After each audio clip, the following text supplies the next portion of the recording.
तुम्ही पाहत आहात MCN न्यूज मराठी। बुलढाणा जिल्ह्यातील नांदुरा तालुक्यातील वसाळी सर्कल अंतर्गत सर्वात मोठा आणि महत्त्वाचा गोडबोली बंधारा अज्ञात व्यक्तीने रात्री गुपचूप गेट उचलून उघडल्याची गंभीर घटना उघडकीस आली आहे। या प्रकारामुळे बंधाऱ्यातील लाखो लिटर पाणी वाहून गेल्याने मोठा जलसाठा नष्ट झाला आहे। या बंधाऱ्यावर अवलंबून असलेल्या वर्ती बुद्रुक परिसरातील हजारो हेक्टर शेतीचे सिंचन होत असते। उन्हाळ्यात पाण्याची कमतरता जाणवत असताना या बंधाऱ्यातील साठ्यामुळे शेतकऱ्यांना दिलासा मिळतो।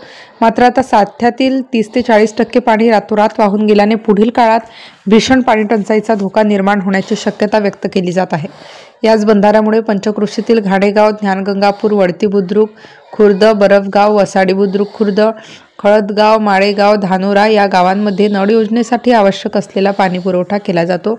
मागील वर्षी देखील अशीच घटना घडली होती। तशीच पुनरावृत्ती यावर्षी सुद्धा झाल्याने अशा समाजकंटकांचा शोध घेऊन त्यांच्याविरुद्ध तात्काळ कारवाई करण्याची मागणी परिसरातील नागरिकांनी केली आहे। MCN न्यूज मराठी करिता गजानन खंडारे, नांदुरा ग्रामीण।